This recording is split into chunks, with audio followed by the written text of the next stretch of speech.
만 씨가 세령 씨가 저기 나도 이거 좀 들고 있어가지고 말씀하기 생각인데 저기 제가 이거 할때 휴대폰 들고 있어요. 네, 네.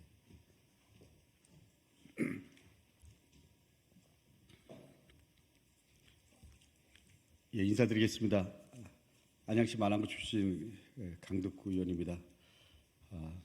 세월호 참사 10주기가 이제 한 달 앞으로 다가왔습니다.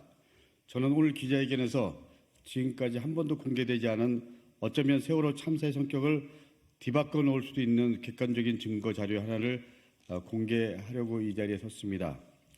세월호는 지난 2014월 16일 전남 진도군의 동고차도라는 인근 해상에서 오전 8시 48분경 급변침을 시작해갖고 왼편으로 쏘려졌고 그리고 10시 17분경 완전히 전복됐습니다.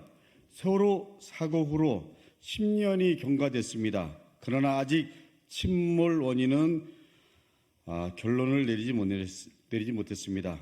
그런데 이 원인 미상의 급변침을 한 8시 48분보다 2시간 이전에, 즉 그날 새벽 7시경부터 당시 대체선장 이준석과 청해진 해운이 사고 발생 우려에 따라서 승객 퇴선 명령을 논의했었다는 충격적인 기무사 내부 문건이 존재합니다. 또한 이 문건엔 이준석 선장의 건의를 세월호 선사인 청해진 해운이 묵살했다는 내용도 나옵니다. 국군 기무사령부는 이미 알려진 바 세월호 참사 이후에 유가족 사찰과 그리고 고 유병원 회장 검거 작전에 깊숙이 개입한 바 있습니다. 그 같은 기무사가 2014년 4월 24일 작성한 대비 문서가 바로 이것입니다. 여기 이 문서가 바로 기무사가 작성한 대비 문서입니다. 문서 제목은 이렇게 되어 있습니다. 침몰 선박 세월호 관련 임용 동정 보고, 이렇게 되어 있습니다. 이 문건에서는 세월호의 침몰과 관련해 주목해볼 내용이 나옵니다. 읽어드리겠습니다. 세월호 대체선장 이준석은 사고 발생 2시간 전부터 사고 시간에 이르기까지 본사 기술 담당 박이사, 성명은 확인을 못했습니다. 와 장시간에 걸쳐서 휴대폰 통화를 했다. 이때 세월호의 기계적 결함 등 문제에 대해 언급하면서 본사 차원에서 조치해 줄 것을 건의했으나 묵살당했다. 사고 발생 우려에 따라서 정선후 조기 승객 퇴선 명령 등 이런 내용입니다. 묵살당한 이후 세월호가 기울기 시작했다는 것입니다. 이어 선장은 승객에 대한 퇴선 명령 시기를 놓치는 등 공황 상태가 발생한 것으로 추정된다고 되어 있습니다. 또한 이 문서에는 당시 인천항에서 활동하며 청진해운과 업무상 교류가 깊던 인천지검 항만분실장의 발언 내용도 등장합니다.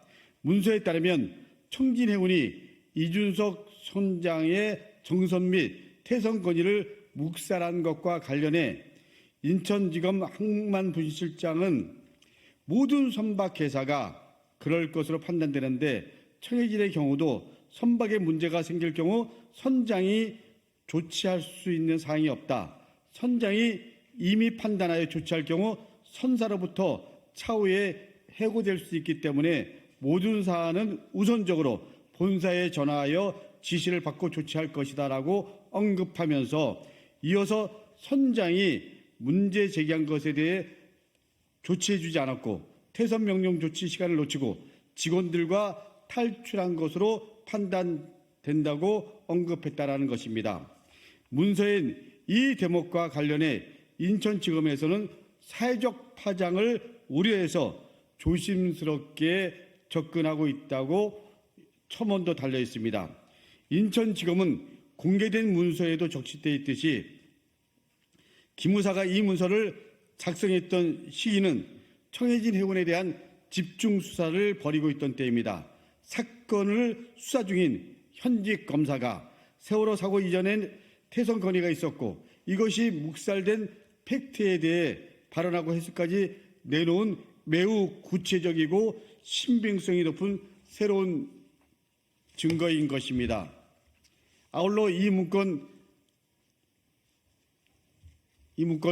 당시 기무사령부의 1차 위기관리센터에서 정식으로 보고된 문서이기도 합니다.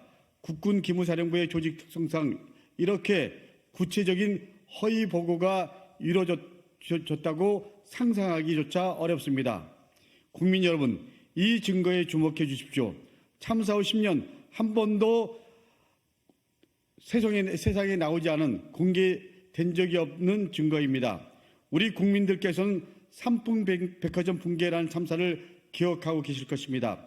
백화점 임원진은 붕괴 위험을 사전에 알았고, 그리고 붕괴 2시간 전에는 전문가들이 영업 중단을 권고하기도 했지만, 경영진은 고객들이 매몰될 수 있다는 그런 참사의 가능성에도 불구하고 당장의 이익 앞에 고객들의 안전을 내팽개쳤습니다.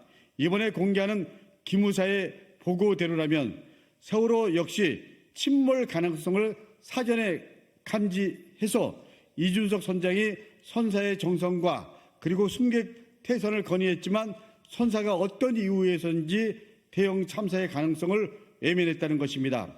가장 중요한 부분입니다. 이 부분에 대한 조사가 제대로 이루어지지 않았습니다. 낡고 위험한 배를 운행해 왔다는 것과 그리고 참사 당일에 사고 위험을 인지하고도 정선해야 한다는 건의가 있었음에도 조치를 취하지 않았다는 것은 본질적으로 다릅니다. 반드시 이들 관계자들에 대한 수사권을 가진 수사당국의 강제 조치가 필요합니다. 감사합니다.